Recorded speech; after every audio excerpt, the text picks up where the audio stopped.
Hello and welcome to yet another episode of Spirituality at Work. Our guest today is Swami Parthasarathy and we're sitting at the Vedanta Ashram just outside the city of Pune. We've traveled about an hour and a half for this interesting discussion that's going to follow, and the Swamiji is going to tell us today how spirituality and the workplace, is it a twain that can meet or they cannot meet. Let me begin by asking you, the other day I was in Mumbai driving down Chowpatty and I saw a hoarding of yours which said that fall asleep in 20 seconds or hit the pillow in 20 seconds. How does it work? I mean, is it as simple as that? See, actually what is happening is the mind is disturbed very much. So that carries through your night, that most professionals, businessmen, even housewives are not able to sleep because they come to me and I know, and others are not telling us, that's about all. So if you can't sleep properly, it's not worth living this life. So how to find yourself free from these mental agitations? So the mind is that which is constantly disturbing you. See, in layman's term, it's just selfishness. So what we are teaching here in this institution is how to develop a intellect which is strong enough to hold the mind. And you don't strangle the mind, you don't stifle the mind, but you police the mind, direct the mind. It's like a child in the house. If the child is not controlled, it is pandemonium in the house. Can you give us some instances of how you were to police one's mind? And I guess somewhere it's control and not denial. I mean, it's the See, I'll tell you in a nutshell what happens is, okay, the mind has strong likes and dislikes, right? Now you collect the likes and dislikes from early childhood. So at this moment, you're just a bundle of likes and dislikes. You may say, so what? No, it is the likes and dislikes that are operating in your life. So you are doing what you like to do and you're avoiding what you don't like. What you like to do is detrimental in the long run. What you dislike to do is beneficial to you. Now don't ask me why. This is nature. This is how life is built. See, for example, you will like to laze in bed. You don't like to exercise. You like to eat junk food. You don't like to eat the right type of food. You like to amass wealth. You don't like to share. Now all these are detrimental. You understand? So if what you like becomes beneficial to you and what you dislike is detrimental to you, you don't need a scripture, you don't need a preceptor, you don't need any guidance. Everybody will be, this will be a heaven on earth. There is no necessity for any hard work provided you paid the premium from the very beginning. A little work, a little study. So life becomes miserable if you operate on likes and dislikes. See, besides likes and dislikes, the mind is all the time, it has a tendency to slip into the past or the future. It's never stationary. This is the nature of everybody's mind, including my mind. When I say my mind, I've been at it for 60 years. Now, the nature of the mind is to slip into the past or the future, and that saps your energy. You're all the time worried about what happened in the past, are anxious about what's going to happen in the future. When the mind keeps fluctuating all the time, you are not in the present. If you are not in the present, you are not concentrating. Your mind must back your action. But the mind constantly slips into the past and future, and therefore there is no concentrated activity by anybody. This is the problem. Not only that, when the mind slips, you get fatigued. Now, take the life of children, the tiny tots. They are full of enthusiasm, full of activity. You are 20, 30 times stronger than the child. You get fatigued, child never gets fatigued. The child has no worries of the past, no anxiety of the future. and therefore it is peaceful relatively and happy, and wherever you are fitting, and that's why you need weekends and vacations. So here you are, likes and dislikes, the mind cultivates. Then you promote it. Then it slips constantly past the future. The third thing is the mind develops desires. It generates desires constantly. And desires are endless. And you can never find satiation by fulfilling your desires. The moment you fulfill your desires, it breeds more. And these unfulfilled desires cause you agitations. You should have a perfect control over the mind's cultivating these desires or developing these desires. Another one is the mind has a tendency to get attached to anything. The moment it comes in contact with anything, it gets disattached. So whenever you are attached to anything, you suffer. This is a law. I can't change it, you can't change it. People are attached to wealth, attached to the family, attached to name or fame. Whatever they do, attached to their children, it's deadly. You're attached. Attachment is the opposite of love. When love becomes selfish, it becomes attachment.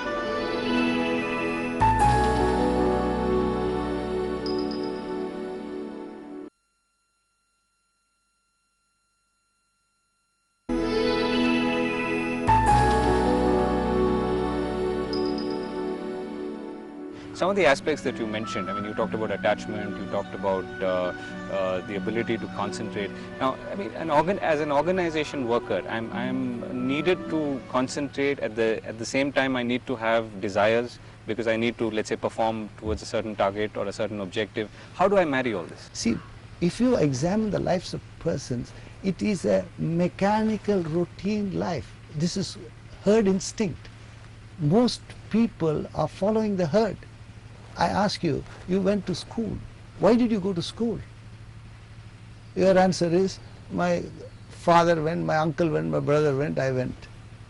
Then you went to university. Why did you go to university? You'll say, Swami, what a question, because my father went, uncle went, brother went. Then what did you do? You got a degree. Why did you get a degree? Everybody gets a degree. Then what did you? Found a job. Why did you get a job? No, what else one does? You get a job. Then what did you? Get married. Why did you get married? I tell you, there are 6 reasons why anybody in the world gets married. And I can't think of 6 persons in the world who knows it. There's 6 reasons. If you don't have those reasons, you don't need marriage. But nobody knows what the reasons are. You just plunge into marriage because your uncle married, our brother married. So this is herd instinct. What are the 6 reasons? If you have 1 hour, I'll give you. You give me 1 hour separately, I'll tell you the 6 reasons. But nobody ever thinks, am I to go to a university? Why should I go to university? You know, I'm not saying you should not go to university. But nobody thinks and goes, am I to marry or not to marry?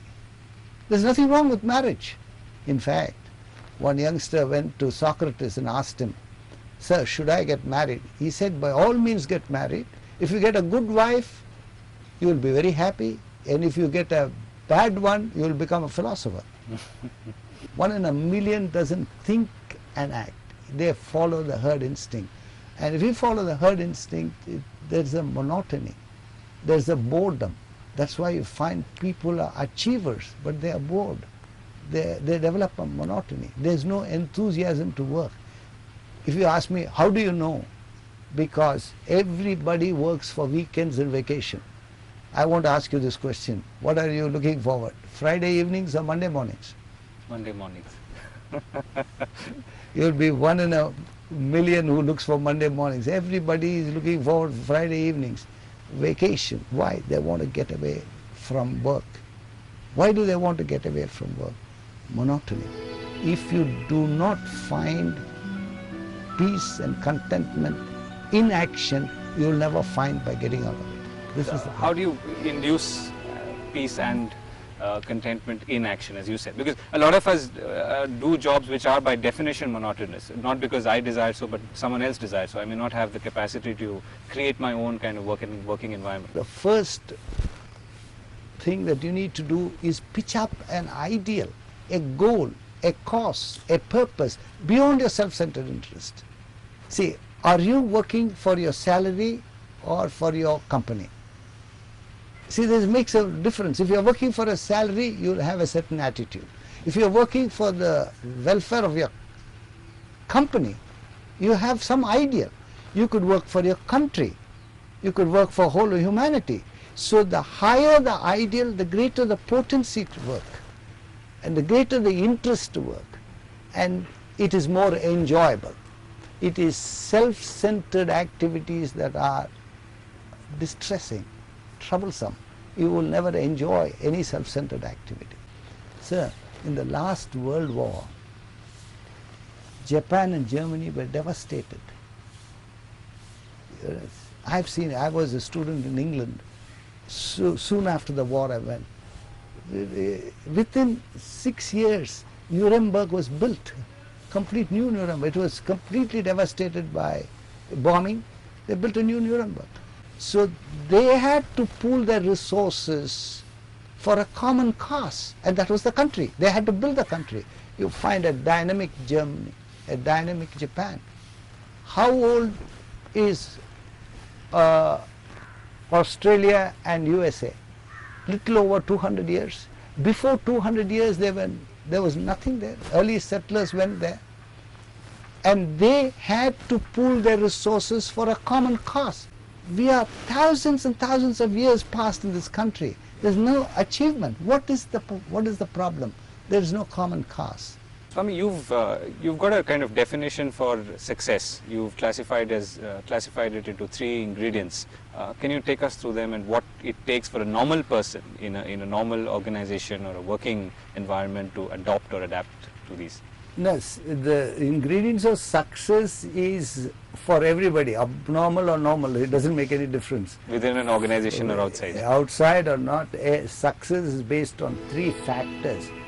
One is concentration, consistency, and cooperation.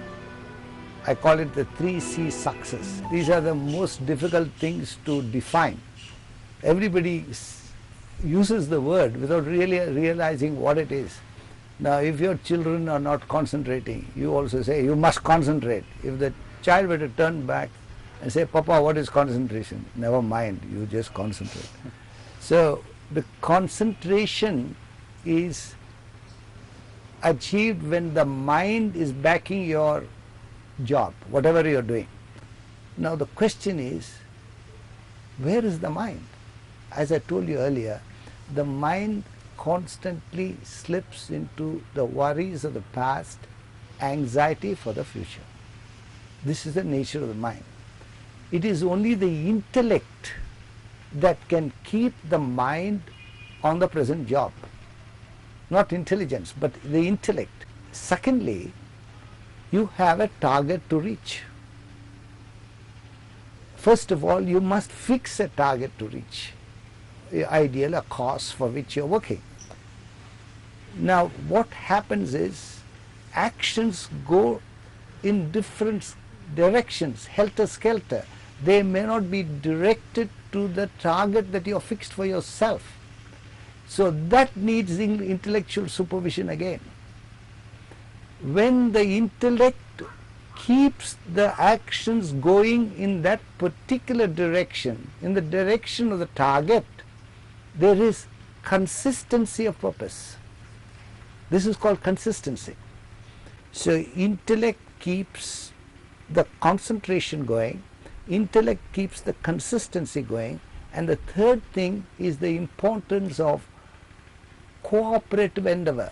You've got to work in a spirit of cooperation. So unless you have a cooperative endeavor in your actions, there won't be progress. There won't be power or strength in the actions. If all our efforts are pooled together, there is dynamic action.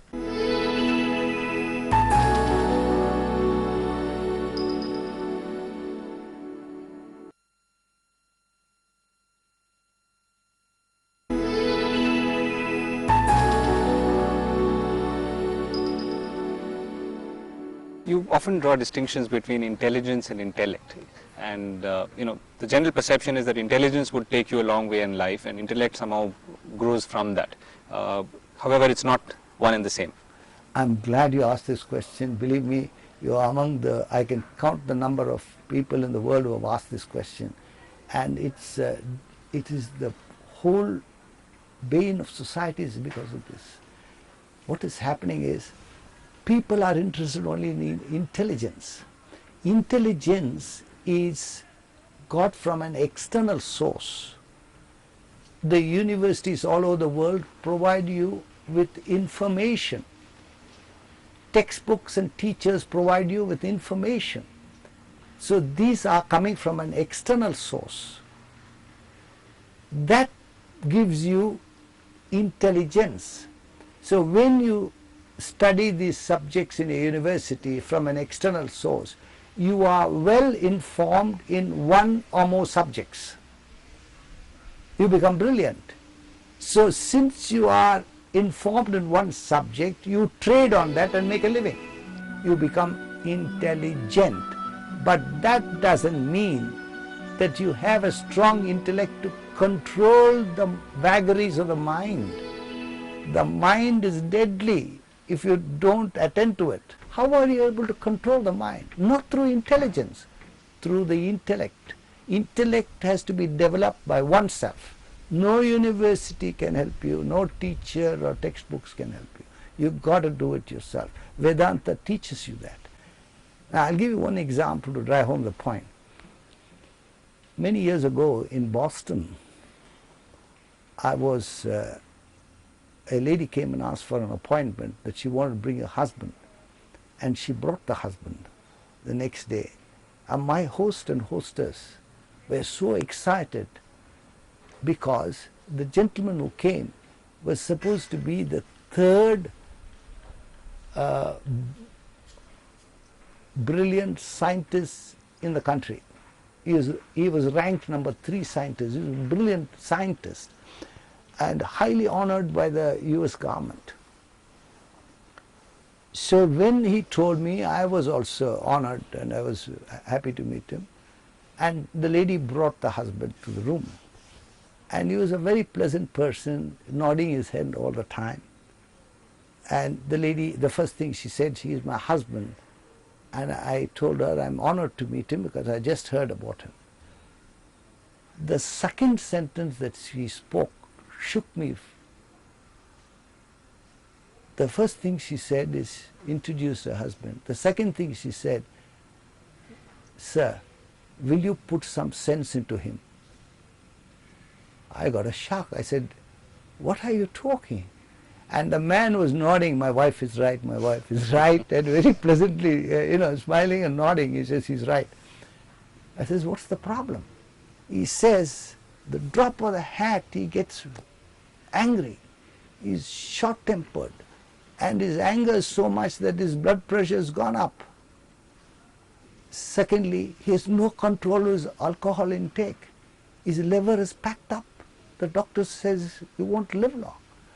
And third thing, he says, slightest mishap, a crystal breaks, he will be talking about it the next 2-3 weeks. So he is intelligent. There's no doubt about that. But he doesn't have a strong intellect to control the mind's activities. So the mind takes over. And therefore he's an alcoholic, he's a short-tempered person and a very disturbed mind. Because the intellect is not strong enough to hold the mind in its place. This is the difference. Swami, we're running to the end of the show.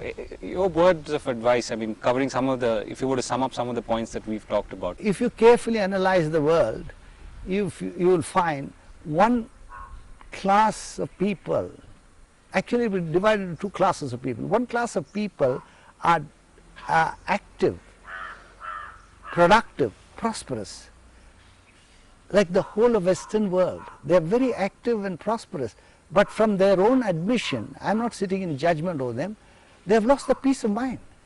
But they are very productive and prosperous. But if you come to the eastern countries, now you find there are two villages on either side. If you have time, just peep in. You will find people are very content, very happy in their own way. But there is no action, there is no production, there is no prosperity. So one class of people are peaceful, not active. Another class of people are active, but not peaceful. So how do you solve this? So the Bhagavad Gita, the main text which teaches this, says, look here, you got to be active all the time, at the same time perfectly peaceful. How to combine action and peace is the whole theme of Vedanta. The intellect teaches you how to do this. If you don't do this, what are you doing is, you are trying to get away from action for your recreation and happiness. And that is why everybody is seeking weekends and vacation. Swami, we've run out of time. Thank you very much for joining us today. Thank you for this opportunity.